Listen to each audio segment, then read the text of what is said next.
guys, it's Dr. Elizabeth Yurth from Bono Longevity Institute and our Learning Academy, Human Optimization Academy. This is a great place if you guys want to learn more and get more content, go there because we really do some very cool stuff in teaching. We have Q&A sessions. This is going to be part 2, talking a little bit about hormones, and particularly for you younger people or people who just aren't ready to go on hormone replacement therapy. I will talk a little bit about hormone replacement therapy because it is necessary a lot of the times. We're not going to be able to replace everything with just supplements or lifestyle. But let's talk about where we go with this. In part 1, we talked about why hormones might decline. The mitochondria are really what make hormones. So go back, watch part 1 if you didn't see it, so you can learn how do we fix the mitochondria square 1. But then what else can we do that's going to more directly impact the hormones? Well, number 1, cholesterol goes to pregnenolone. Pregnenolone is actually just a simple supplement.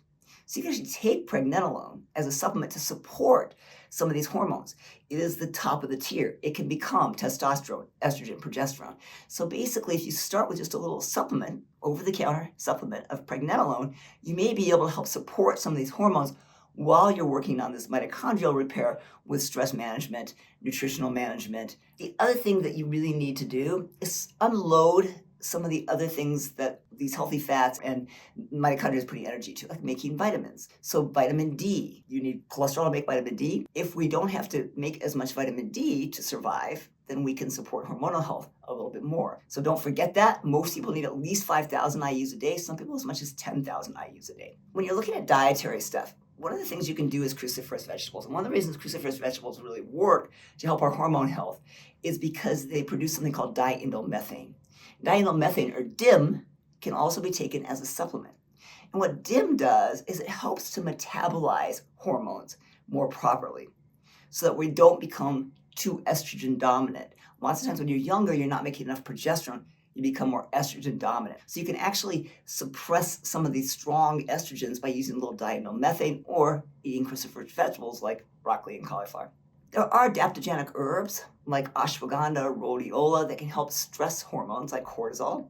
So if I can lower some of those stress hormones like cortisol, then I can put more energy into making some of my sex hormones like estrogen, progesterone, and testosterone. We also know that high intensity exercise, so HIIT training, not so much long endurance training.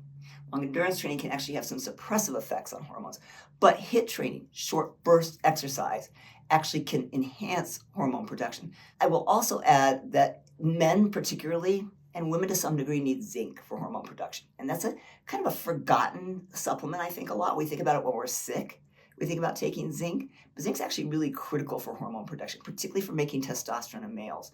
So you want to make sure that you're getting zinc. You can buy zinc lozenges, 25 milligrams, but just taking it at least a few times a week, making sure you're getting zinc into your supplement routine. Do keep in mind that sometimes we do have to just use the hormones themselves, at least supportive for a little while until things get back on track. Very often, I have 20-year-olds who have sky-high estrogen but no progesterone. And I'll work to figure out why, but at the same time, I may need to treat them with a little bit of progesterone. So I don't think we can be too closed-minded to the fact that we sometimes may need to use some hormone replacement, not just rely on natural means. And there's some very cool options now for younger males, something called Kaisertrex. Kaisertrex is an oral testosterone. It's much more physiologic, so it doesn't suppress your own hormone production. So there's a lot of cool options there, and I think we can't be closed-minded to the fact that sometimes we have to go to those options. But first, address the lifestyle things that you can. If you guys found this content interesting and useful, please share it with your friend. Please hit the like button. Follow me at Dr. Yurth, and I'll see you for more information.